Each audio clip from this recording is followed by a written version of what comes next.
complete destruction, chaos, confusion. We can't control Mother Nature. It's happened before. Within 2 years, we had 2 very significant fires in Waldo Canyon and Black Forest. It will happen again. The wildfire threat here is still very real. Our firefighters are taking lessons learned. The training is more advanced than ever. It's dirty, it's hot, it's extremely exhausting. The work is more intense. It's long days, long hours. Now, only on News 5, behind the scenes at fire camp, we walk you step by step through the training, the dedication of wildland firefighters, men and women whose sole focus is to protect lives and homes in southern Colorado. This is a KOAA News 5 special presentation, Fireline, Southern Colorado's Wildfire Outlook. Hi there, I'm Sam Kramer with this News 5 special report, Fireline, Readiness and Response, your in-depth look at the real wildfire risk in Colorado Springs, understanding how fire behaves in our area, and checking in on firefighters who prepare around the clock to protect this place we call home. Now, before we get into the details here, here's why it's important. We've already experienced the worst case scenario with national attention during the Waldo Canyon Fire. That fire back in 2012 reduced 346 homes to ash, and the threat for a repeat remains in other parts of the city. Fire everywhere, burning buildings everywhere, complete destruction, chaos, confusion, cars abandoned on the side of the road, cars on fire. It was just utterly unbelievable, the destruction. Even with the backdrop of a nighttime sky when fires tend to cool down, there wasn't much Colorado Springs firefighters could do. Flames already entered the Mountain Shadows neighborhood on the city's west side, flattening homes as residents evacuated. It was just devastating. That thought in the back of your mind that that's my city. I'm supposed to be protecting that. They're looking to us.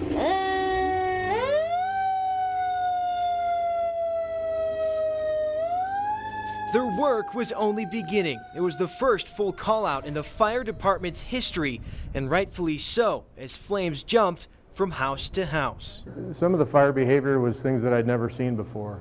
18 days passed before the Waldo Canyon Fire was finally contained and the damage was already done. 2 people were killed, 346 homes were lost, insurance claims totaling more than $450 million. It's the most significant wildfire the city has ever endured, though the threat remains high. The wildland-urban interface, where homes and buildings meet the forest, extends across the city, not just west of I-25. We have thousands of homes in our area that stretch from north up in the Peregrine area, clear down south into Cheyenne Mountain, that are all threatened when we have wildland fires. Between overgrown vegetation, terrain, and a number of homes, Cheyenne Mountain poses a threat similar to what happened with Waldo Canyon. It's a completely different threat on the east side of the city, where the speed of grass fires is an even bigger problem. Those fine, flashy fields, the grass and the shrubs burn quick, and the wind blows a lot harder on that side. So it has the potential to take out a lot of infrastructure and homes before we can get our resources in the right places. That's why CSFD trains all of its firefighters, including those just joining the ranks, on the basics of wildland firefighting. We're more of when this happens instead of if this happens, so we've always planned for this to happen. So when Waldo Canyon took place, we were ready for it simply because it's when it's going to happen. Ensuring they'll be even more ready should a full call-out ever happen again.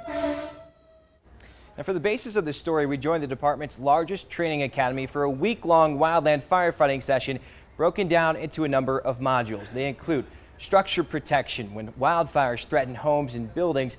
Firefighters also learn how to use pumps and hoses in the field, as these fires often burn in areas where water is limited. Now, to that end, we spent time practicing how to drive some of their wildland trucks, those brush trucks, in rough terrain. The week ends with a mock fire scenario where all of the classroom learning from the first part of camp is put to use on simulated fires, but nothing is more important than this right here, fire behavior. It's the first lesson taught in camp, as understanding the signs a fire is giving dictates how best to fight it. Check it out! Wow, look at that. Wildfires, they are more complex than simply showing up and putting out the flames. Containing them is truly a science. All the teaching we do are building blocks. We want to build a really good foundation. So they need to understand something about fire behavior and what causes it. The foundation lies in knowing what the fire is doing through a number of signs it can give. For instance, how fast it's moving, the color of smoke rising from the flames, even the direction of that smoke all tell firefighters something.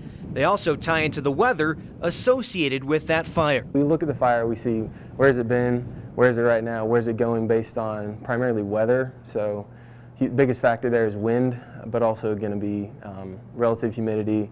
Wildfires need 3 elements to ignite: oxygen, heat, and fuel. So high temperature days when our fuels have dried out, combined with heavy winds, provide an ample opportunity for larger growth. It also dictates how firefighters will respond in removing one of those elements either directly on the flames or indirectly, establishing a larger perimeter around the active fire to contain it. We can't control Mother Nature. We can't control the terrain, the topography we're working in. We can't control the weather, but we can control the fuels. And so that's what we do, and that's what really most of our tactics are designed around. Another factor particularly important across southern Colorado is terrain and knowing how fire behaves in certain spots. Generally, fire burns faster moving upslope than down, while canyons, especially narrow ones, pose a huge hazard as the winds accelerate through them, spreading flames at a faster pace. They're also keeping a close eye on flame lengths, the literal behavior of the flame, and fuels it's burning through. Firefighters are at their best fighting flames on the ground, so if a fire reaches the top of trees, known as crowning, it becomes much harder to fight, and in turn, requiring a change of tactics moving forward. Now, most of us are familiar with what a fire department's response to a structure fire looks like, but it's completely different in wildland, where firefighters must be mobile in case of a sudden change on that fire, and they don't really have the resources to enter a burning building. Their primary objective: protect as many savable homes as they can. The Waldo Canyon Fire made the Mountain Shadows neighborhood look like a war zone. Their streets lined with burning homes, increasing damage, stress, and the fire's size. The buildings themselves, the structures, can become fuel. And that's what we experienced on the Waldo fire, was that those buildings themselves were actually propagating the fire further and further into the city. El Paso County and the city adapted fire codes following that fire, banning wood siding and decks on new construction. With nearly half of all Coloradans living in the wildland-urban interface, the demand to protect structures is as high as it's ever been. But firefighting manpower, even with the benefit of time, can't keep up. We can manipulate the fire environment to make sure that it's not only safe for us, but safe for the structures in the fire environment, so they can almost protect themselves, because we don't have enough firefighters and there's not enough fire engines in this state to put one in every driveway and protect them as the fire hits. The structure triage and structure protection. That's what we need to be good at as Colorado Springs firefighters when you guys come out. Since Waldo, CSFD established a structure triage plan so firefighters can quickly evaluate structures, decide how best to protect them, and carry on. Captain Steve Oswald taught that plan as part of our field exercise, speaking from experience on Waldo, the Black Forest Fire, and more. We had homes that we saved, homes that were standing one day, and then we're on the ground the next day with no fire front going into them. Now, firefighters must decide whether the building fits into one of 3 categories: not threatened, threatened and defensible, or threatened and not defensible. That category dictates their response. If it's defensible, firefighters scan the property, looking to remove any fuel that could potentially ignite the structure and establish a safety zone to go to if needed. They may also spray the building down as well as the ground around it to cool it before the fire hits. But if a property has no defensible space, is fire prone, and can't be safely protected, firefighters will examine other structures that carry a lower risk. Structures are important. People's valuables are important. We've sworn an oath to protect our city and to protect our citizens, but we don't want to die doing it. A tree, grass, isn't worth somebody's life. When we have a major incident, we only have so many resources available. We've seen the training, the dedication of fire crews to save homes and lives, but even with all of that knowledge, you and I also play a vital role in helping fire crews where it matters most. The steps you can take right now still ahead on Fireline, Readiness, and Response. Welcome back. The fire service traditionally recognizes 6 types of engines based on their size and the amount of water they can hold. This one you probably recognize. It's a Type 1 engine. This was used to battle structure fires and traffic accidents within the city. But when it comes to wildfires, Springs Fire relies on a pair of other apparatus. It's a Type 3 engine and a Type 6 brush truck. It allows them mobility while still having the option to actually have water with them in the field. We also learned how they refill those tanks when hydrants aren't available.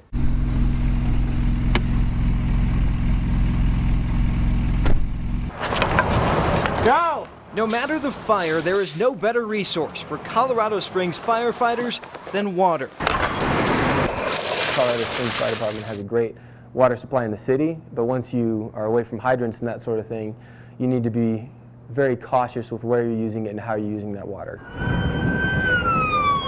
It's their main tool to contain wildfires within the city, emphasizing the importance for our fire camp to learn how best to utilize water in the field, either through a brush truck or larger Type 3 engine. They have to get their hands on the hose. They have to get their hands on the pump and actually operate this stuff to know how to do it. Brush trucks are all about mobility. We have backpacks with pre-laid out hoses that we can attach to the pumps on the back. It's very simple to operate, and we can set it up very quickly so that we can make a hit on a fire, pack it up really quickly. They also allow a small team of firefighters to pump and roll, spraying water on the fire while still moving, helping to cool down or reinforce a fire's flank. What's our water level at? But they can only carry 300 gallons, requiring firefighters be aware of their water usage. In wildland firefighting, we have to use water conservatively. We treat the fuels around first. So what happens when they run out? They have a few options, including drafting with a Type 3 engine. Once it starts running, drop your choke down and then start throttling up. We learned how to do that in the field using a hard suction hose, putting water from a static water source into the tank and then using that. Shake it up and down. Utilizing a separate pump, firefighters could then fill a separate truck, or as we did, Let it rip. attach a nozzle and use it to spray water. Aside from using brush trucks to impact a wildfire, the vehicle itself poses its own challenges. And one of the best parts of fire camp involved learning how to drive off-road in these trucks. Photojournalist AJ Vega takes us through it. It handles differently than a car. It handles differently than a small or mid-size or even large pickup truck. These are really large dualies, some of them, with especially wide axle-to-axle length. So yeah, it took some getting used to, but I think we mastered that pretty well by the end of the day. Knowing the capabilities of the vehicle, and specifically with our Type 6 brush trucks, they have a high center of gravity, so we need to be careful, especially when we're going over a bump. There's your breakover, your approach angle, your departure angle, you need to take all those into account. The turning radius of the vehicle, so making wide. They're going to put me just acting like an and also idiot using spotters all for day. safety when we can't see over a ridge. That's, safety is important to us. And I nailed it, sir. Off-road driving, that was a lot of fun. Communication with the driver is the most important thing. Being able to keep eye contact and being aware of your surroundings, situational awareness. You're their eyes outside of the vehicle. We'll be right back. This is a KOAA News 5 special presentation, Fire Line, Southern Colorado's Wildfire Outlook. Now, this week-long wildfire class includes handwritten tests and a hands-on one in the field. Now, there are also mock fire simulations for us to take part in and prove that we absorbed all the information that they threw at us. Everything from directly attacking a fire to the worst-case scenario. Humidity's about 74, winds out of the south-southeast 10 to 15 It begins miles an hour. with a briefing, just like a real incident. Winds out of the north. Broken into teams, that's where we receive our assignment, protecting structures downwind from the fire. But first, our squad boss establishes a plan for safety, a necessity, before we even start working. Escape route's going to be on this road here, and if need be, we can move up to the road, to the main road 85, 87. These sessions were designed with minimum impact suppression tactics, so we didn't actually protect the home as thoroughly as we would have in a real fire. Still, we checked it for any opening embers could find. Yeah, we just make sure all those windows are closed. Check this one. Yep, windows closed. Copy. Once that was complete, we were sent to a spot fire. That's the term for flames burning outside of the main fire, which were eventually contained without any further problems before switching to the other component of the simulations, digging line and directly attacking the fire. Didn't move. There's not a lot of glamour in wildland firefighting. It's dirty, it's hot, it's extremely exhausting. It's long days, long hours, and often we don't have regular meals when we're out there. The tactic of digging line isn't often used in Colorado Springs. There isn't a ton of open space for it, but it's popular with the Forest Service and other entities as a way of providing a fuel break. We can make that line anywhere from 12 inches wide, and we can make it on bigger 3 or 4 foot wide based on the fuel that is in the area. Incident Command had us extend the line dug by the morning session, scraping down to mineral soil, utilizing a variety of hand tools, and working together to balance the workload. Working with a whole bunch of other people, keeping your spacing right, being aware of what the other guy's tools are doing in relation to your position so that we avoid injuries. Still, our squad did have to respond to an injury, tending to this man and communicating with Incident Command to get him proper medical attention. Open fracture to a lower leg. We got crews on it getting medical. Before going back to the line, resuming our digging with the other crews. After that, the scenario firefighters wish never to be a part of. Put your feet toward the road, feet toward the road. The idea with shelters is it's a last resort. We don't want to deploy those unless we have to. With a simulated change in the fire's direction, we were forced to deploy. Lay down, lay down, lay down. The adrenaline dump does hit, and you're running, and then they say drop, we're going to deploy here. But I think in the moment, the training that we'd had, that's why we train, is to be able to, in an emergency, in a high intensity environment like that, know how to operate, and I think we displayed that very well. It's an important close to the exercise to show just how dangerous the job can be, providing a feel for the stress and emotion they may soon experience with real flames. And if we don't train in conditions like that, and if we don't have hands-on training, we're not going to perform well under that stress. Now, the simulations, including the injury, were the final component to this week-long Wildland Fire Academy. And next on Fireline, I'll take you step by step through your role in protecting your own home and potentially saving lives. We'll be right back. Welcome back. Mother Nature limits how firefighters can respond, but any effort you, the homeowner or business owner, can put forward to make your property more defensible will help in the long run. So let's run through what that mitigation would look like. First, this home is a bad example. Let's show you why. This cluster of trees right here next to the home is a huge hazard. Flames reach the top of those trees. Your house is in real danger. Second, this mulch, this dirt type area right around the house, it's popular landscaping, but it's flammable. Crews would need to scrape that away from your home. And really, overgrown grass is never a good idea. It just provides that fire more fuel. So let's go to a different example. Second house. It's better, but it's not the best. Notice there's more space. Those trees that were here are gone. More space close to the house. That's always a good thing. It lowers the chance embers have to jump from tree to tree. They do have some shrubs. It's somewhat close to the house here. Those would require attention, but still not all that bad. Overall, it's defensible, but not the best. Finally, here is your best example. And I think really you can see why. It's okay to have trees on your property, but notice they are at least 20 feet away from the structure. That allows that adequate spacing, really lowers your threat. Now, instead of mulch, they have stone. Stone isn't flammable, so there's nothing to worry about there. The grass also cut. Again, limits the fuel for that fire to chew up. And the driveway clearly marked, so they have a fuel break and access point with that stone. We have tons of resources online for you to check out what you can do with your property, your home. In the meantime, thanks for watching this News 5 special report, Fireline Readiness and Response. I'm Sam Kramer. Have a good night.